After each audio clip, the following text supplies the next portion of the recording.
Olá, nesse segundo vídeo do curso de mineração de dados, nós vamos discutir um pouco as principais características dos dados.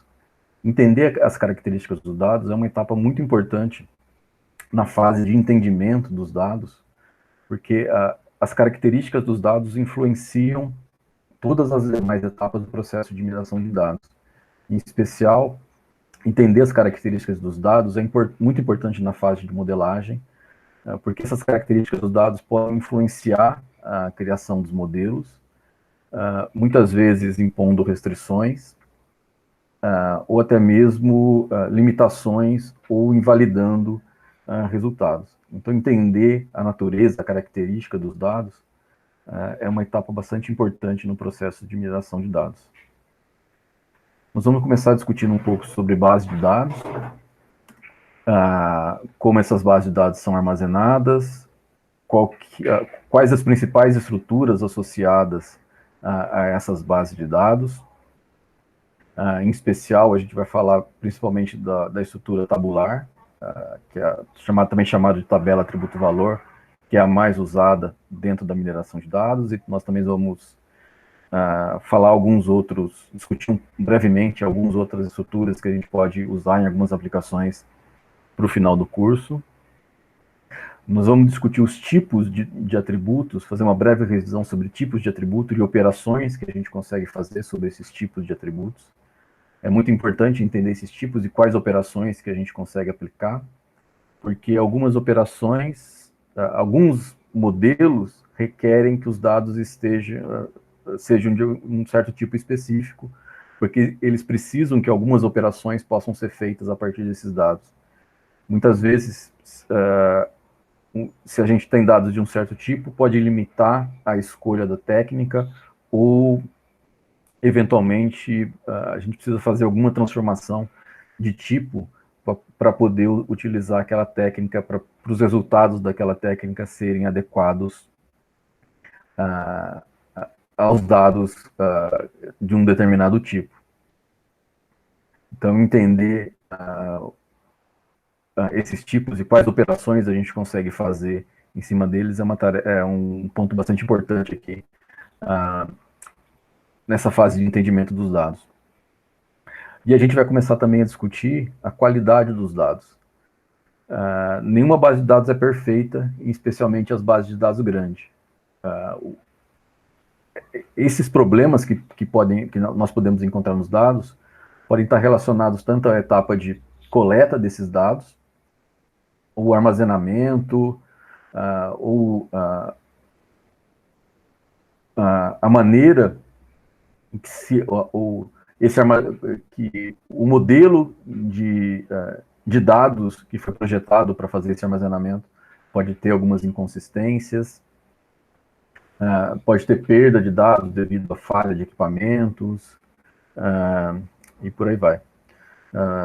Por exemplo, a gente pode ter um certo modelo de dados que usa unidades diferentes, ou alguma chave que foi mal desenhada e que pode acarretar em alguma perda de dados, ou a gente quer aproveitar os dados da parte operacional da empresa, dos sistemas que gerenciam o operacional da empresa, e esses sistemas, por ele ser projetado com um certo fim específico, pensando na parte operacional, pode levar a perda de dados ou a inconsistência de dados.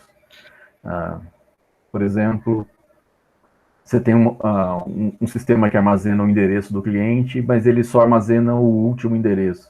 Você pode perder o histórico da onde aquele cliente morou.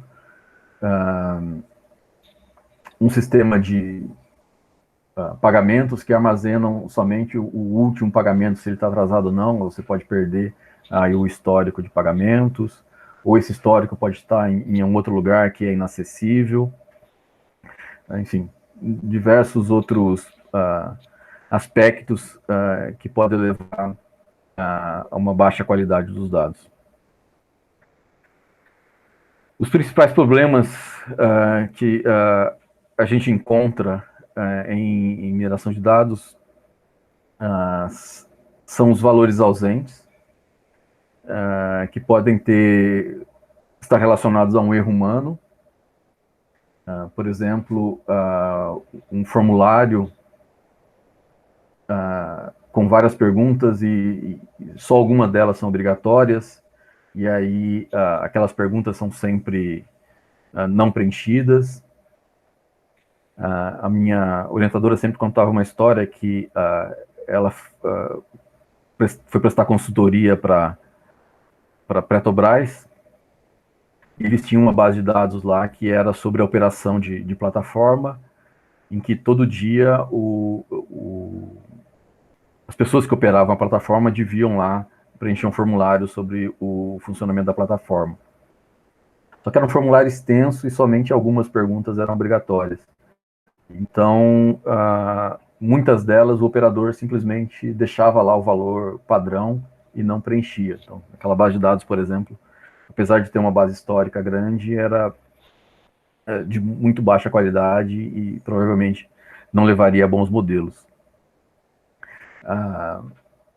Uma outra fonte de dados ausentes, se o dado é coletado por meio de um censo, por exemplo, de entrevistas, a pessoa que está sendo entrevistada pode se recusar a fornecer algum dado, ou se ela é coletada por meio de sensores automáticos, pode ter uma falha no sensor, levando a uma lacuna nos dados. Enfim, tem diversas possibilidades para esses valores ausentes ocorrerem. Com relação ao armazenamento, esse não é um tópico que nós vamos aprofundar aqui no curso. Então, aqui é só um slide para listar as principais maneiras em que os dados podem estar armazenados. Existem diferentes formas de armazenar dados. Por exemplo, a gente pode armazenar dados em arquivos, em diferentes tipos de arquivo. Por exemplo, o arquivo CSV, que é o arquivo Comma Separated Values, que são valores separados por linhas, que é um arquivo texto que tem cada objeto, ou cada item de dados é uma linha, e os atributos são separados por vírgulas. Um arquivo, ou arquivos estruturados como JSON e XML, em que armazenam os dados e também uma estrutura associada a esses dados. Formato JSON e XML são muito comuns para fazer trocas de arquivo pela web. A gente pode ter dados armazenados em planilhas de Excel, ou em arquivos Word, em arquivos textos, em arquivos em geral. Aqui no curso, a gente vai trabalhar principalmente com dados no formato CSV, porque é um formato mais simples. Mas, enfim, os dados podem estar armazenados em diversos outros formatos, ou eles podem estar armazenados em sistemas gerenciadores de banco de dados, SGBDs, que são sistemas especialmente desenhados para fazer o armazenamento e o acesso a esses dados. A gente tem tanto os SGBDs tradicionais, que usam o modelo relacional de dados. Os dados são armazenados em tabelas, tem a tabela aluno, a tabela disciplina, tem uma tabela que faz o relacionamento entre o aluno e a disciplina, e aí você consegue armazenar tanto os alunos, as disciplinas, e qual aluno cursou cada disciplina, se ele passou ou não. Tem os modelos não relacionais, que estão ganhando popularidade aí nos últimos anos, que, por exemplo, eles normalmente armazenam os dados usando alguma estrutura, como parecida com um JSON. Então, são modelos orientados a documentos também, é um outro nome que se usa para não relacional. E tem os data warehouses, que são sistemas especialmente desenhados para armazenar dados históricos para fazer processos de mineração de dados ou de análise de dados. São um armazém de dados que que são especialmente projetados a partir, por exemplo, dos modelos relacionais para você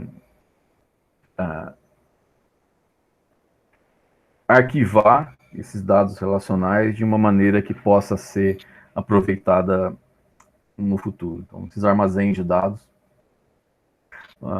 objetivam criar grandes repositórios de dados históricos. Além disso, os dados podem ser acessados em diferentes locais, por exemplo, eles podem estar armazenados localmente na tua própria máquina, que é a maneira mais simples de você ter acesso àquele conjunto de dados, ou ele pode estar armazenado na internet, né, em algum URL, que você pode baixar localmente. Eles também podem ser acessados por meio de uma API.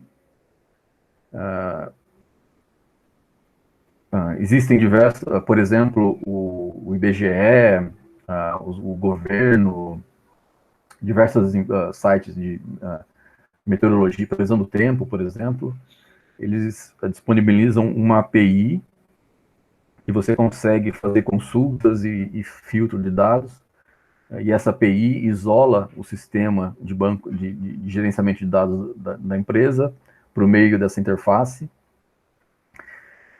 E essa interface é acessível, por exemplo, pela internet, para você poder acessar esses dados. Por exemplo, tem diversas APIs em que você faz consulta das compras do governo, linhas de ônibus, e essas APIs servem para você consumir dados de uma maneira mais transparente, ou via comandos, consultas ao SGBD, ao Sistema de Gerenciamento de Banco de Dados, que normalmente são feitas usando a linguagem de consultas SQL. E além disso, bases de dados muito grandes, elas também podem estar distribuídas em vários locais, em várias máquinas, em vários servidores. Por exemplo, uma grande empresa pode ter, ao invés de centralizar todos os dados em um único local, elas podem ter dados distribuídos entre as diferentes filiais daquela empresa, e você precisa fazer aí algum tipo de combinação para ter se você quiser ter uma amostra representativa de todo esse banco de dados.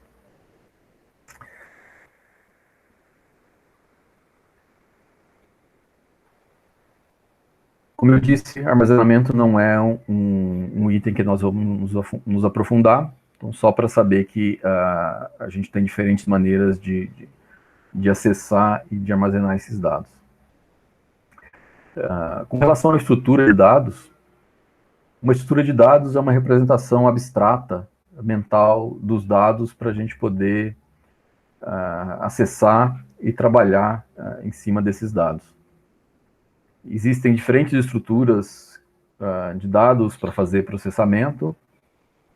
A gente também não vai entrar em detalhes aqui sobre essas estruturas de dados, mas em mineração de dados, a estrutura mais comum é a estrutura tabular. E a gente já vai ver um exemplo da estrutura tabular daqui a pouco, em que os dados eles são arranjados em uma tabela, tipo uma tabela de Excel, em que a gente tem linhas e colunas, que cada coluna é um atributo e cada linha é um registro. Algumas outras estruturas comuns são grafos, em que a gente quer fazer modelagem, a gente tem relações entre os objetos, por exemplo, uma rede social, quem é amigo de quem é conectado a quem, a gente usa um grafo para representar, e sequências e séries em que há uma relação sequencial ou temporal entre os dados. Eu posso ter uma série de cotação do dólar, por exemplo. Então, o dólar ontem, o dólar hoje, o dólar amanhã, ou a sequência de frames em um vídeo. Então, tem o frame atual, o frame anterior, o frame posterior, quer dizer, tem uma relação de sequência entre os frames.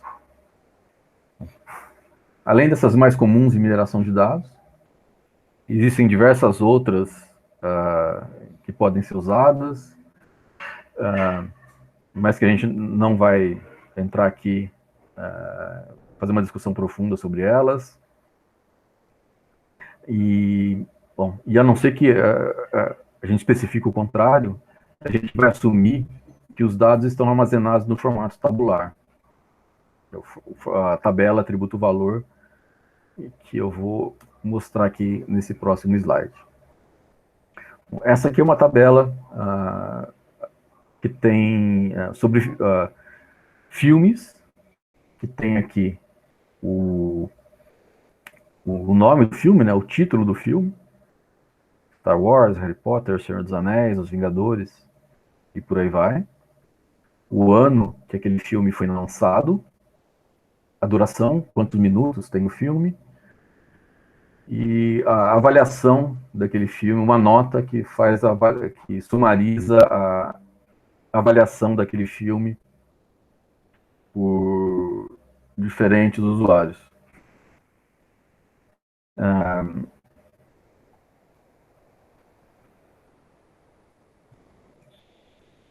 Então, aqui é uma tabela em que a gente tem linhas e colunas, em que as colunas são os atributos e as linhas são os itens, os exemplos, os registros.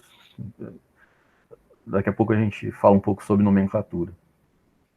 E cada célula é um valor do campo ou atributo para aquele registro. Então aqui, nesse exemplo aqui, o filme X-Men teve uma nota média de 74. Com relação à nomenclatura, aqui as colunas, né? Normalmente a gente chama de atributo, mas também são conhecidas como variáveis, descritores, características. Normalmente a gente usa esses nomes como sinônimos. E essas colunas, elas capturam alguma propriedade do objeto que será utilizado para análise. No caso aqui, os objetos são os filmes, e aqui a gente tem características sobre os filmes. Título, ano, duração, nota. São todas características de cada um desses filmes. As linhas a gente chama de objeto, caso, instância, exemplo, tupla. São sinônimos também para uma linha dessa tabela. E ela representa a unidade em que a gente vai querer tentar realizar a predição ou fazer algum tipo de descrição. Então, se a gente, por exemplo, quisesse fazer um modelo para tentar predizer a nota do filme, o objeto é o filme. Se a gente quer tentar prever a doença de um paciente, um objeto, caso, instância, exemplo, seriam os pacientes. Se a gente quer tentar fazer a predição sobre uma molécula, se ela pode ser usada ou não como um fármaco, o nosso objeto, caso, instância, exemplo, seria uma molécula. Então, aqui tem alguns exemplos. Em um problema de detecção de fraude, os objetos seriam transações, transação de cartão de compra de cartão de crédito, transação de cartão de crédito. E eu quero detectar fraude em compra de cartão, por exemplo. E os possíveis atributos seriam o dia da semana, a hora em que foi feita a transação, o tipo de estabelecimento, se é loja, se é cinema, se é um restaurante, e o valor, por exemplo. Se eu quero estimar, tentar fazer uma predição de qual é a renda de uma pessoa, então os objetos seriam os indivíduos, né, seriam as pessoas, e os atributos seriam o cargo que ele ocupa, a empresa que ele trabalha, a formação, né, o currículo, ou o grau de conectividade, né, quer dizer, a rede de relacionamentos daquela pessoa, quem indica, né, brincadeira aqui, quem indica. Se eu vou fazer uma análise de crédito, o objeto também seria o indivíduo, e os atributos seria a renda, quantos bens ele tem, quantos bens o núcleo familiar dele tem, entre outros.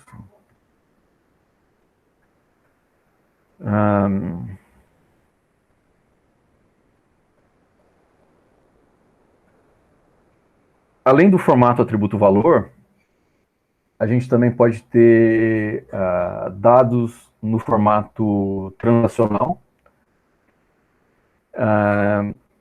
que o exemplo típico é a cesta de compras das pessoas no supermercado. Então, uma base de transações, cada linha dessa tabela vai ter o conjunto de produtos comprados em uma transação. Uma pessoa que vai no supermercado, quais os produtos que ela compra em uma visita no supermercado. Ou se é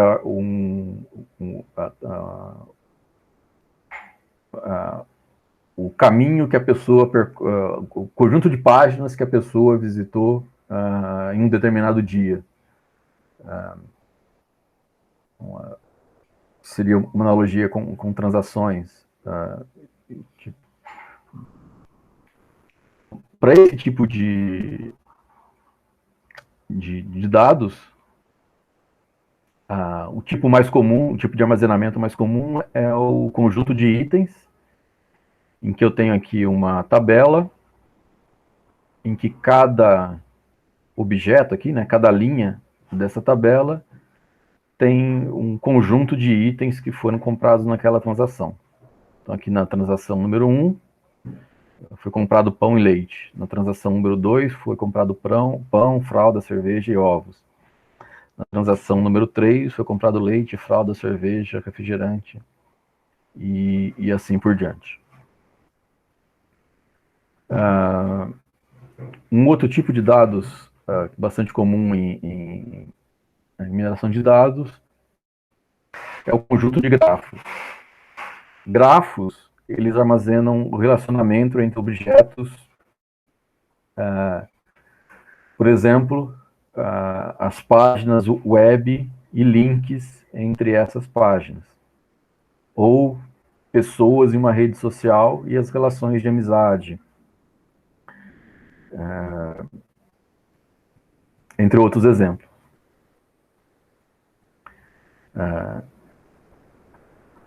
Além disso, alguns objetos que têm uma certa estrutura também são representados como grafo. Por exemplo, compostos químicos, uma molécula, por exemplo, a gente representa ela como sendo um grafo, e a minha base de dados vai ser um conjunto de grafos, é uma coleção de moléculas. Uma estrutura de proteína, ou o compartilhamento de informações em redes sociais, quem compartilhou com quem. Essa figura aqui é uma base de dados de pessoas que frequentam uma academia de karatê e quem conhece quem. Então, aqui provavelmente a gente tem pessoas que frequentam a academia em horários distintos, né, nessas cores aqui. E alguns nós que se conectam a várias cores diferentes seriam, por exemplo, os professores daquela academia.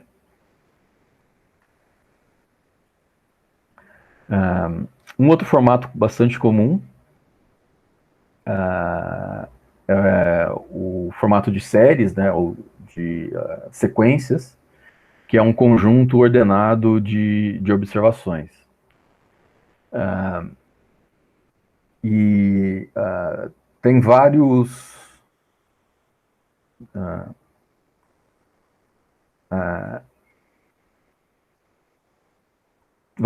várias fontes de dados em que a gente precisa ter essa relação de ordem desses dados.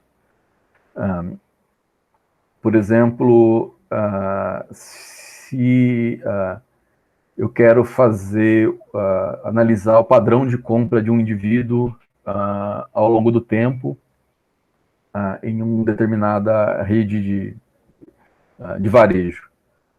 Então, eu vou ter associar a cada uma dessas visitas aqui, por exemplo, um timestamp, um ID de usuário e um timestamp, um indicativo de quando que ele fez aquela visita. Eu poderia ter os clientes que vão ao supermercado, por exemplo, toda semana, uma vez por mês, 2 vezes na semana, e por aí vai. Então, teria a sequência de visitas do cliente no supermercado, ou a sequência de visitas do cliente em um determinado site, de compras e coisas do tipo.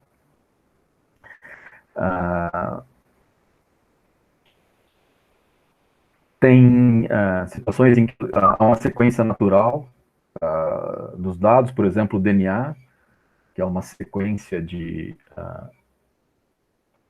aminoácidos, né, o ACTG, o ATGC, que esses aminoácidos eles são grudados entre si em uma certa ordem, uma certa sequência. Então ele tem uma sequência natural. Eu tenho séries temporais, por exemplo, ações de bolsa de valores, o valor da ação hoje, o valor da ação amanhã, o valor da ação de ontem está antes do de hoje, o de amanhã vai estar depois do de hoje, e assim por exemplo, e assim por diante. Ou eu posso ter dados espaciais em que eu quebro uma fotografia grande, por exemplo, de um satélite. Eu posso quebrar aquela fotografia grande em fotografias menores, de tal maneira que eu posso ir andando. Eu sei que esse quadradinho aqui se refere a um pedaço, e do lado desse quadradinho, a fotografia que está do lado está grudada, está relacionada à anterior, espacialmente relacionada à anterior, porque ela foi tirada logo em seguida dessa daqui, né? Então eu quebro a fotografia em um mosaico, e aí eu tenho uma sequência de fotografias onde eu quebro essa dependência espacial como uma sequência de imagens.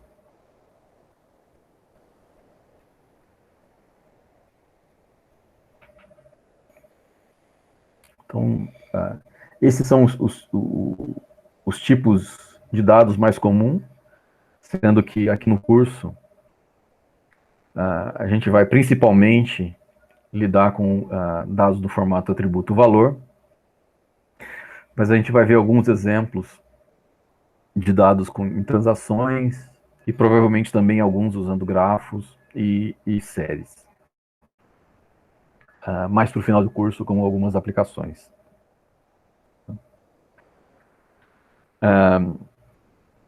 Com relação aos tipos de atributo, existem diversas maneiras de categorizar os tipos de atributo, sendo que A mais comum é aquela que é baseada na escala dos dados. Essa escala é bastante importante porque uh,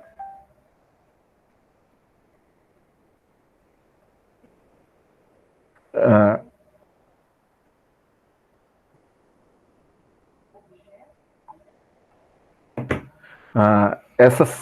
esses tipos é bastante importante porque eu preciso ter uma escala,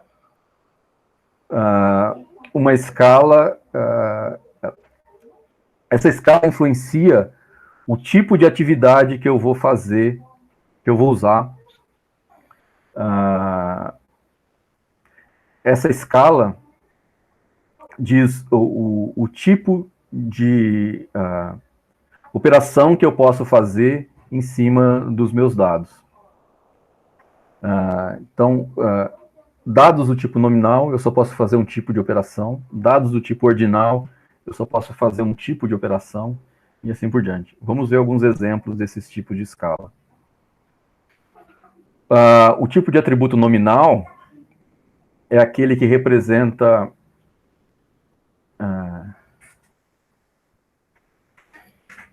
categorias em que não existe uma ordem natural entre eles.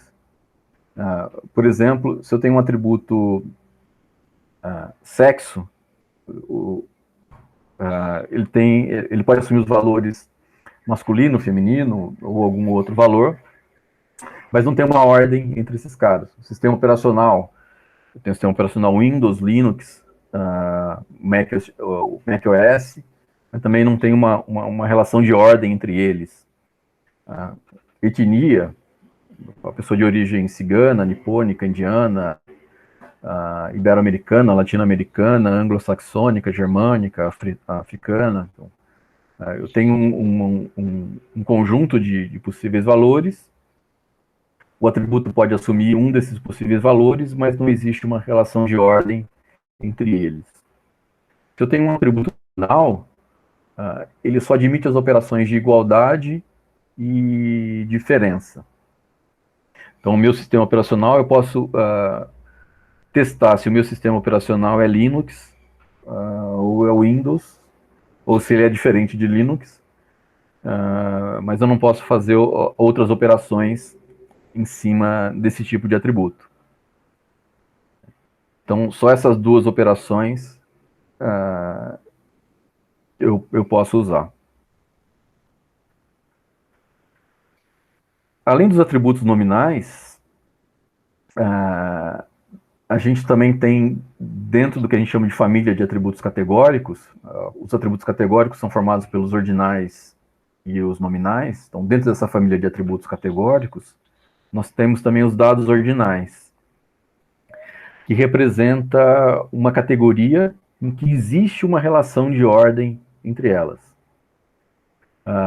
Por exemplo, tamanho de roupa. Tem uma roupa pequena, média e grande. Então, o médio é maior que o pequeno e o grande é maior que o médio e o pequeno. Nível educacional. A pessoa tem ensino fundamental, médio, superior.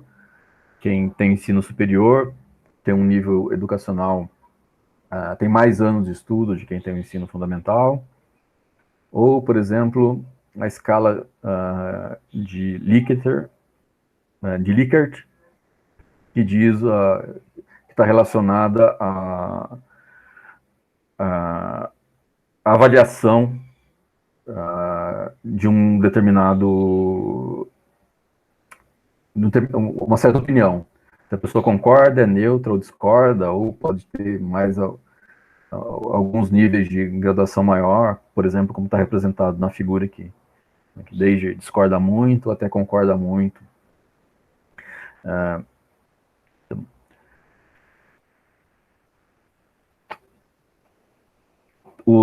Como eu disse, os ordinais e os nominais fazem parte dos atributos categóricos.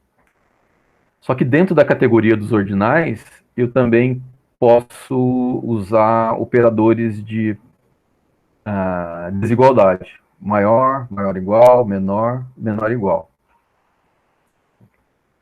e também o igual e o diferente, para fazer operações.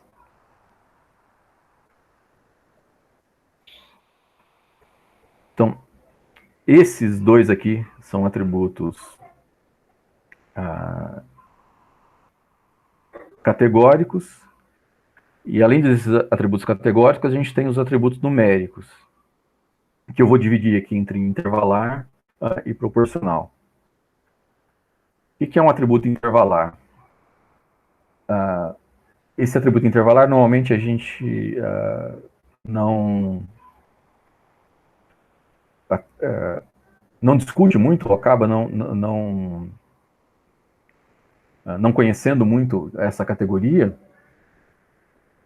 Ele é um nível de mensuração similar ao ordinal, quer dizer, existe uma relação de ordem entre os valores, mas eu consigo associar a esses caras um número, uma magnitude, um valor.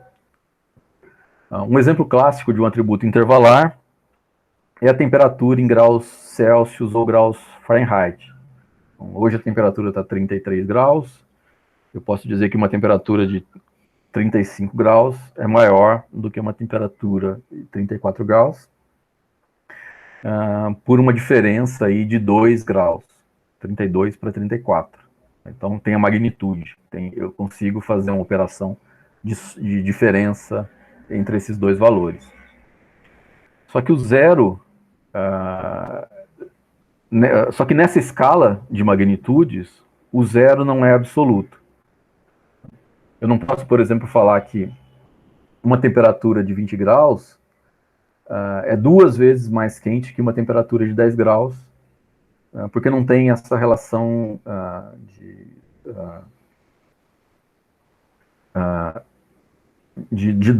multiplicação entre esses atributos. O zero da escala Celsius é uma escolha arbitrária, e eu não posso falar que quando eu modifico a temperatura de 10 para 20, que está 2 vezes mais quente ou algo do tipo. Um outro exemplo é o coeficiente de inteligência, o QI. Tem os testes de QI aí. Eu não posso falar que uma pessoa que tem o QI de 200 é 2 vezes mais inteligente do que uma pessoa que tem um QI de 100. E nem uma pessoa que tem como QI determinado em uma prova lá pré-estabelecida, uma pessoa que tem um QI de 0 não significa que ela não tem inteligência nenhuma, só que ela não conseguiu resolver nenhum exercício daquela prova. Mas eu posso fazer operações de subtração e soma desses valores. Então, eu posso falar que a diferença de uma temperatura de 20 graus para 10 graus, a diferença são 10 graus. Ou a diferença de um QI de 100 para 150 é 50 pontos.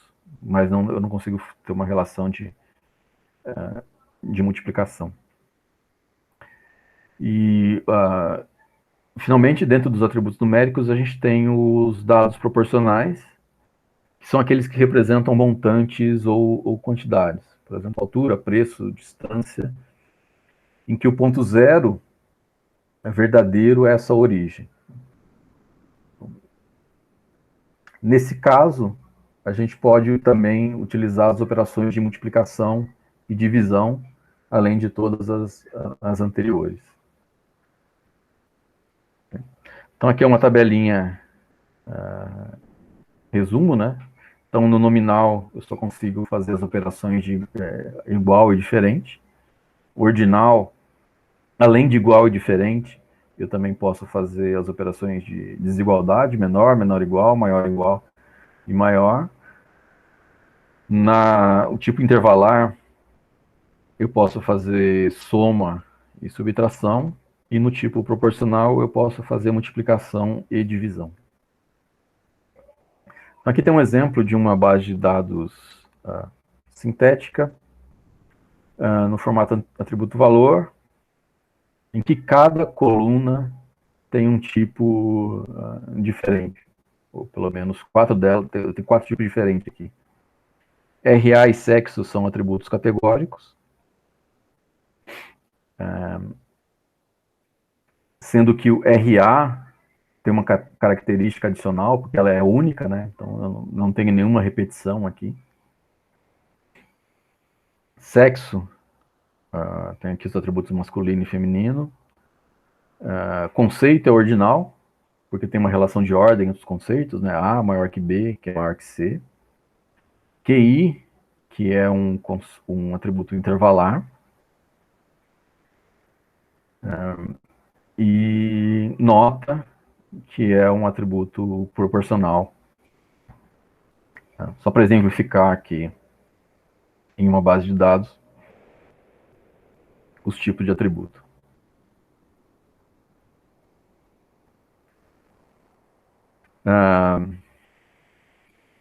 Ficou repetido.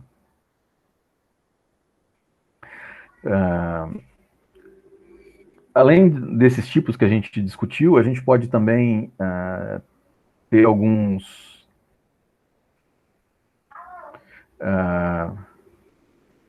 então aqui, só para também reforçar aqui os tipos de atributo.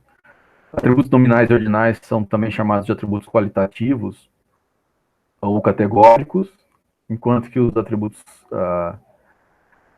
os demais atributos, né, o intervalar e o quociente também são chamados de contínuos, numéricos ou quantitativos. Uma outra possível categorização de atributos é com relação à simetria, se eles são simétricos ou se eles têm alguma certa assimetria. Por exemplo, em algumas aplicações, em mineração de texto, por exemplo, os atributos são baseados na frequência de aparição das palavras. Então, quantas vezes apareceu a palavra por quê? Quantas vezes apareceu a palavra feliz? E como eles são baseados em contagem, todos os valores vão ser positivos. Então, tem uma assimetria, porque eu só tenho atributos maiores que zero.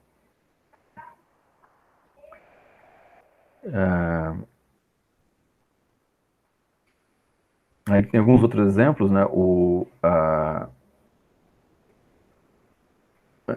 Se eu quero representar as matrículas feitas por um aluno, eu posso usar um vetor binário, em que tem o 0 como sendo não matriculado e o 1 como sendo matriculado.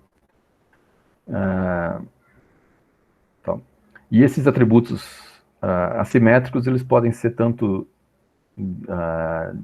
discretos, né, ou contínuos. Uma coisa bastante importante com relação aos tipos é que muitas vezes eu preciso fazer alguma conversão entre os tipos, principalmente para aplicar alguma técnica de modelagem. Na semana que vem, quando a gente estiver fazendo a atividade prática, nós vamos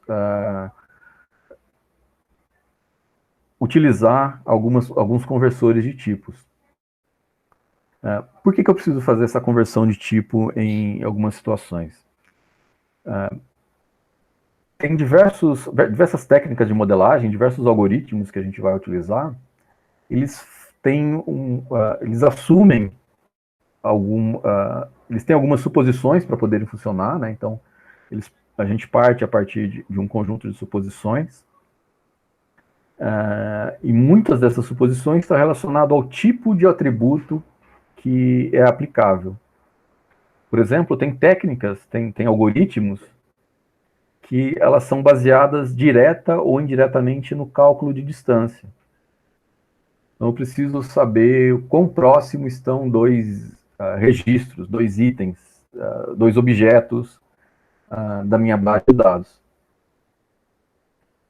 Para poder fazer esse cálculo de distância, eu preciso que os atributos estejam em uma escala numérica. Eu não consigo, se o atributo ele não é ele é categórico, eu não consigo calcular, fazer cálculo de distância. Então, às vezes, eu preciso fazer alguma transformação, alguma conversão de tipo, para poder fazer para poder aplicar esses algoritmos. E fazer isso de maneira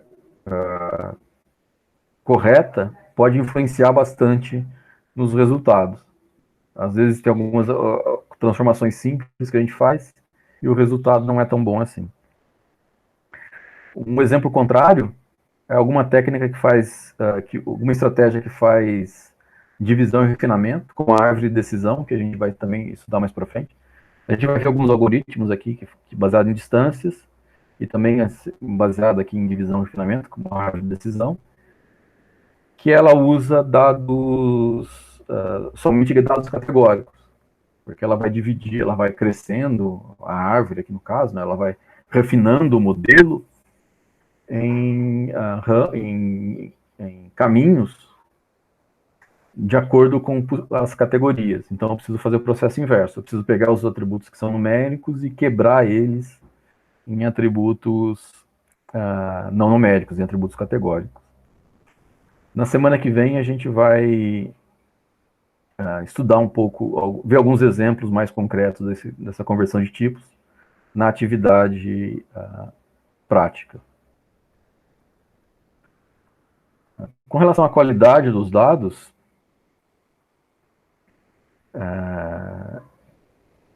na grande maioria das vezes, a gente aplica mineração de dados em dados que foram coletados para um outro fim.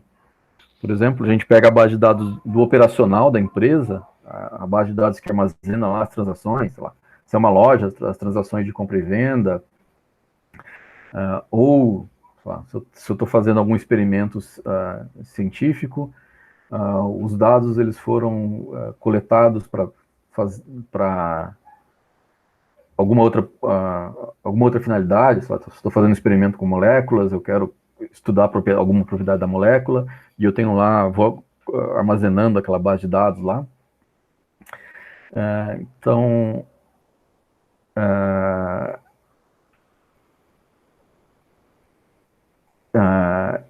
como os dados, o objetivo primário da coleta de dados não foi fazer mineração de dados, tem vários fatores relacionados à qualidade de dados que a gente tem que prestar atenção para ter um bom modelo. Tem uma máxima na mineração de dados que é se os dados são ruins, né, o garbage in, o modelo é ruim, garbage out. Entra lixo ou sai lixo.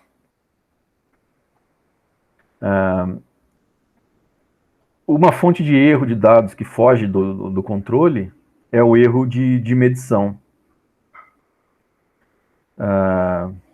Eu posso ter um sensor, por exemplo. Eu estava trabalhando num projeto, por exemplo, que a gente faz. Que a gente estava utilizando modelagem de sensores de umidade de solo para tentar otimizar a irrigação. E esse sensor de umidade, ele mede indiretamente a umidade com base em uma propriedade elétrica, a eletrocondutividade do solo. Se o solo tem mais água, ele passa mais corrente elétrica, e aí tem lá um dispositivozinho que mede essa corrente elétrica. Só que, às vezes, por exemplo, se vai chovendo, à medida que vai chovendo, que vai fazendo irrigação, a água vai escorrendo na base ali do sensor e vai afastando o solo do contato com o sensor. Então a gente tem um erro ali de medida. Então o sensor ele vai perdendo a capacidade de medir.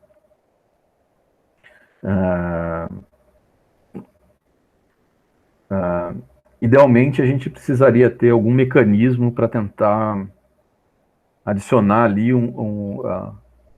alguma componente de erro de medida nesse tipo de dado, mas nem sempre isso é possível.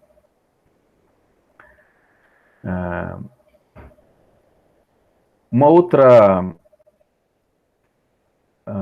um outro ponto que pode afetar a qualidade dos dados são os outliers, ou valores discrepantes. Esses dados discrepantes, eles ocorrem com frequência em diversas aplicações. Por exemplo, se eu estou fazendo uma análise sobre alguma característica demográfica das cidades do Brasil, tem algumas poucas cidades que têm milhões de habitantes. São Paulo tem 12 milhões, Rio de Janeiro tem 6 milhões, deve ter mais, sei lá, 20 ou 30 outras cidades no Brasil que tem mais de 2 milhões de habitantes, de um total de 6 mil municípios quase. Então, 30 para um total de 6 mil. Então, esses são...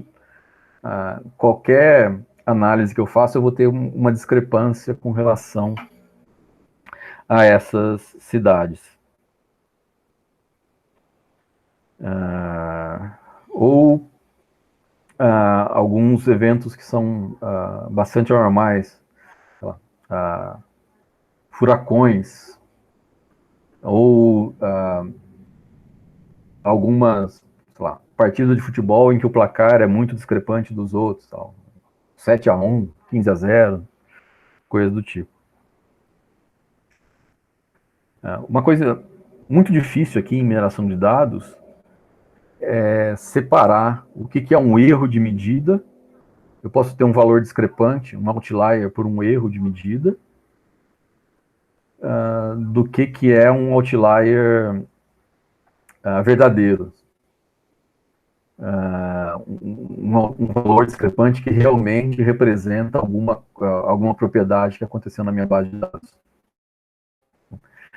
Existe toda uma área dentro da mineração de dados que tenta separar essas duas coisas, tenta identificar o que é um valor discrepante real de um valor discrepante devido a um erro de medida, coisa do tipo. E muitas vezes o objetivo é detectar esse valor discrepante, né, detectar essa anomalia. Em um problema de detecção de invasão, por exemplo,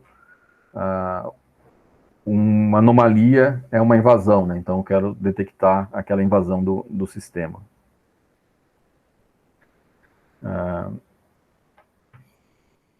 Um outro ponto importante para fazer a análise de qualidade dos dados são os valores ausentes. Valores ausentes são casos em que uma das células daquela minha tabela atributo valor, ela está vazia por algum motivo. E o motivo por aquela célula estar vazia pode ter diversas razões. Pode ser uma falha na coleta de dados, quem estava fazendo a coleta esqueceu de preencher algum valor, ou o sensor que fazia aquela coleta deu uma pane, então tem ali um buraco na tabela.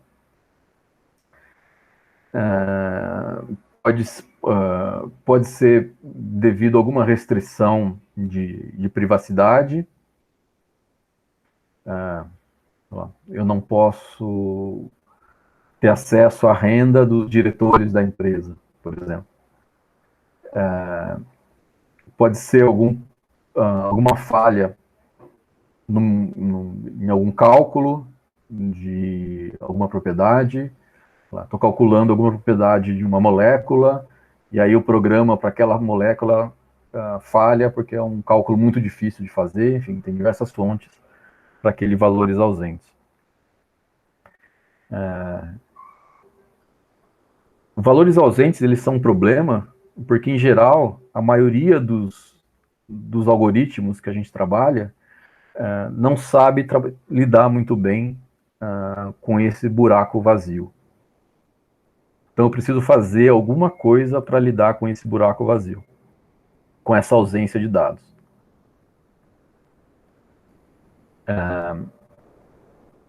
E essa alguma coisa pode ser tanto descartar um registro, sei lá, uma célula está muito ruim, um registro, eu tenho só um registro que tem um buraco ali, então eu resolvo descartar aquele registro, porque um registro lá de 100 mil não vai fazer diferença, ou eventualmente tentar preencher aquele valor de alguma maneira. Se eu tenho, por exemplo, ali o salário dos operários, e por algum motivo de um operário está faltando o salário, eu posso tentar colocar a média salarial de quem tem a mesma função para preencher aquele valor ali ausente, para não quebrar essa minha tabela para o modelo e tentar fazer isso com que isso possa ser utilizar, os outros atributos possam ser usados por aquele modelo. Entender o que a gente vai fazer com esses valores ausentes implica tentar entender qual que foi o mecanismo que causou aquela célula vazia. Qual que foi o mecanismo que causou aquela ausência dos dados. Na mineração de dados, na estatística, eles tentam dividir esse mecanismo em 3 famílias aqui. O Missing Completing at Random, ou MCAR, em que aquela célula vazia não depende de nenhum outro valor da base. Um erro de medição, algum problema que fez com que aquela célula estava vazia, mas foi um erro completamente aleatório, não está relacionado com nenhuma outra característica da base de dados. Esses aqui são os mais fáceis de lidar e que tendem a afetar menos o resultado da análise. O Missing at Random é aquele em que a probabilidade do valor ausente depende, de alguma maneira, de algum outro valor conhecido da base de dados. Por exemplo, se eu tenho a base de dados de salários da empresa, pode ser que tenha uma probabilidade maior do salário do diretor ser um valor ausente do que o salário dos demais funcionários.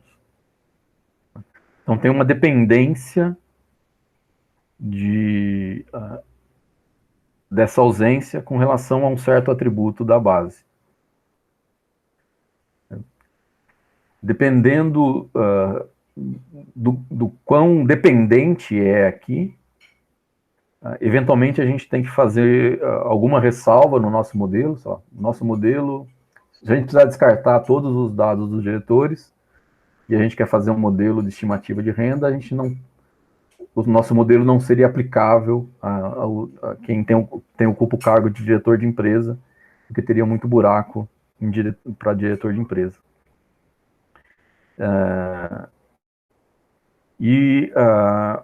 O Not Missing at Random, em que a probabilidade do valor ausente ela depende do próprio valor ausente. Por exemplo, aqui, se eu tenho uma base de dados, no caso do experimento científico lá, que eu estou simulando o comportamento de uma molécula, e o programa de simulação falha, porque a molécula é muito falha aquela molécula. Então, tem aquele valor ali foi causado por um erro relacionado àquele próprio registro.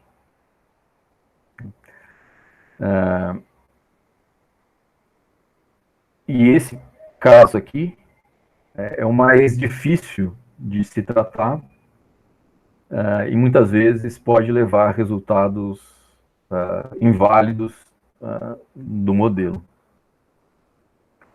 Então, só aqui alguns exemplos. Imagina que eu vou fazer na FABC um levantamento baseado em respostas do questionário com os alunos que estão cursando um determinado curso aqui no FABC. Depois que a gente obteve os resultados desse formulário, a gente descobriu um problema no servidor de banco de dados que aleatoriamente apagava algum registro. Sei lá, tinha um problema de conexão e aquele registro não era salvo no banco de dados. Então, nesse caso aqui, cada valor ausente é resultado de um processo completamente aleatório.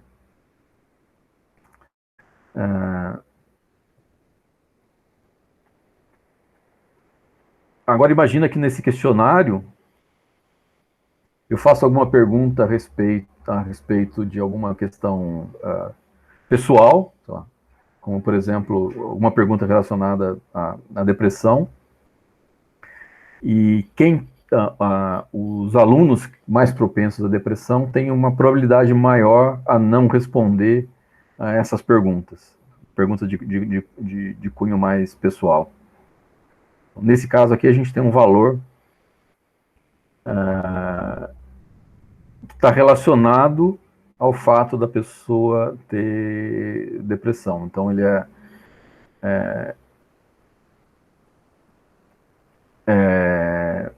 missing at random.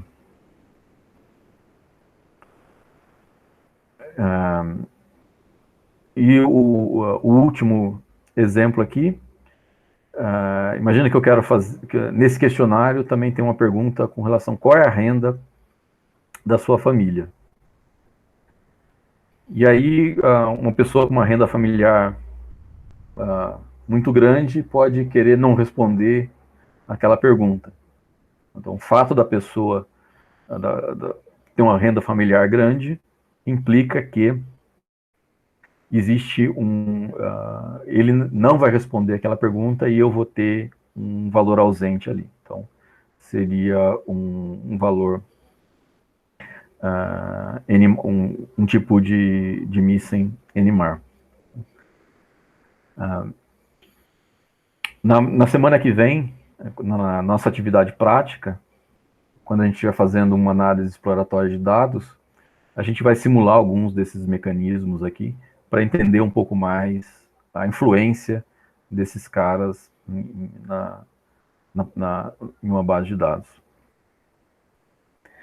Existem diversas formas de se tratar esses valores ausentes, que vão desde a remoção de objetos ou atributos com esses valores. Então, se eu tenho um registro com buracos e só tem alguns em milhares, eu posso apagar. Não? Se eu tenho uma coluna com muitos valores ausentes, eventualmente eu posso apagar aquela coluna, não utilizar aquela coluna. Ignorar esses valores ausentes na análise. Então, eu considero o ausente como sendo um valor válido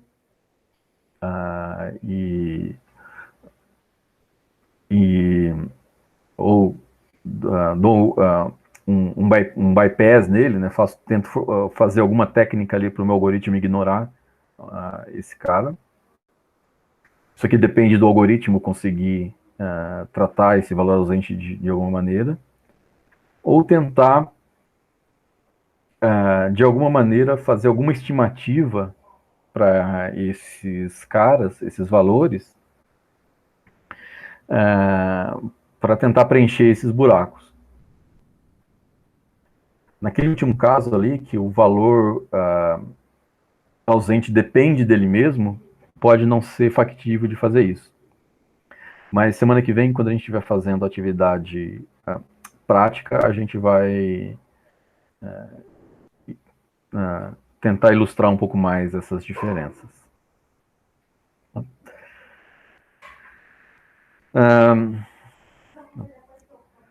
Para finalizar aqui, vamos fazer alguma discussão sobre algumas possíveis armadilhas relacionadas à natureza dos dados. Suponha que eu quero criar um modelo para tentar estimar a altura de uma pessoa baseada em algumas características. Eu usei dados de todas as pessoas matriculadas no curso de computação da universidade. Só que, na computação, tem uma certa predominância de alunos do sexo masculino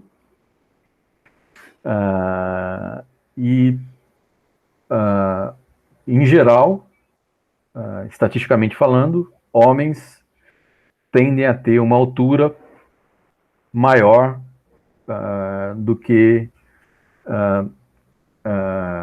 mulheres.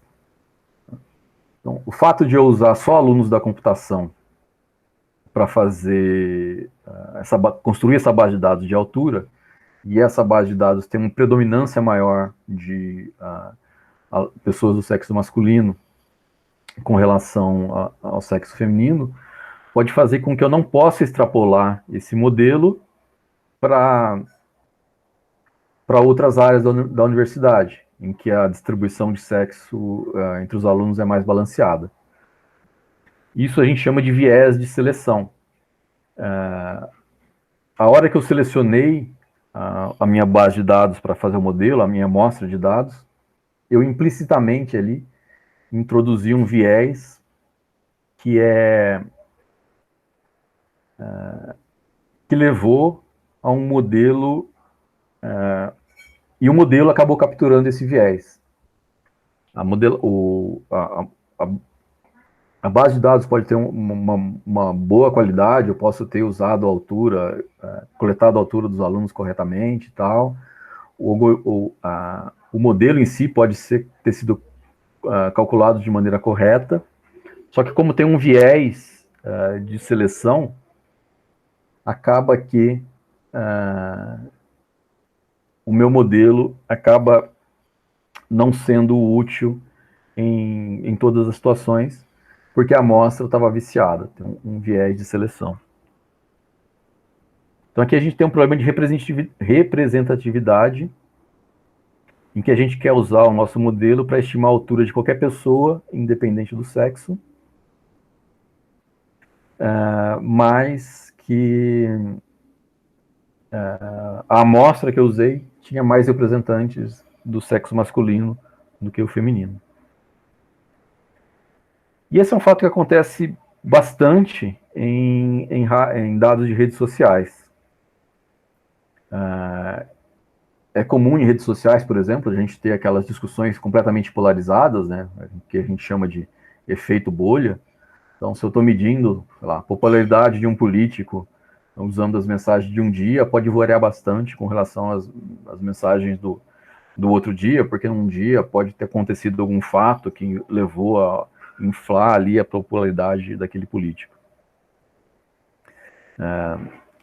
Ou se eu seleciono as amostras os comentários da rede social com base em quem segue certo político, eu posso estar enviesando o resultado de alguma maneira. E uma outra armadilha que pode acontecer, que também é difícil de detectar, é acontecer o que a gente chama de desvio ou de drift populacional. O que é o drift populacional? O que é esse desvio populacional? Suponha que eu estou criando um modelo para fazer detecção de spam,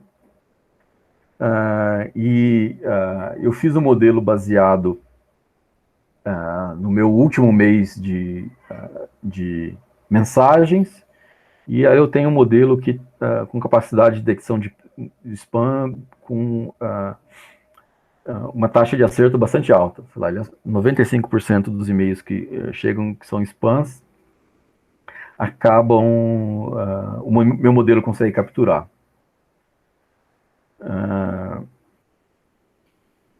Só que daí os spammers, né, os criadores de spam, eles acabam criando novas formas de enviar spam. Então, esse meu modelo que eu criei com base nos dados do último mês acaba ficando defasado. E isso pode levar a que o meu modelo se torne inútil. Isso não necessariamente pode envolver um adversário, pode envolver alguém que está tentando levar a fazer com que o meu modelo acabe sendo furado, que acabe sendo desatualizado. Por exemplo, em análise de crédito para empréstimo, uma crise financeira pode fazer com que o meu modelo, uma crise financeira que faz que uma grande parcela da população perca o emprego, possa fazer com que o meu modelo fique desatualizado.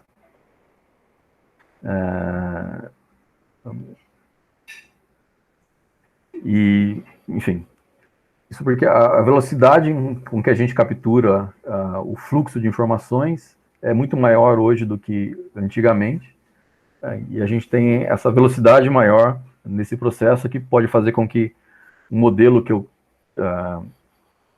criei hoje possa ficar defasado em um futuro próximo. E isso a gente conhece como população drift ou desvio populacional.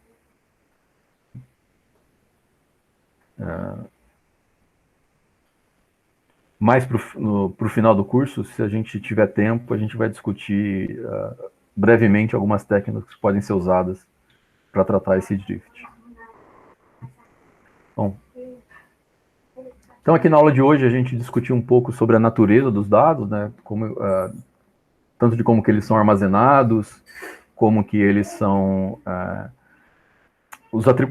como que são formados, né? Os atributos e as operações que a gente consegue aplicar, alguns problemas relacionados à qualidade dos dados, que podem influenciar bastante a etapa de modelagem. Semana que vem, no exercício prático, a gente vai tentar fazer algumas atividades vinculadas com análise exploratória de dados para entender um pouco mais esses aspectos de qualidade dos dados. E a gente fechou a aula discutindo algumas possíveis armadilhas que podem levar com que o nosso modelo fique enviesado, ele está ou desatualizado.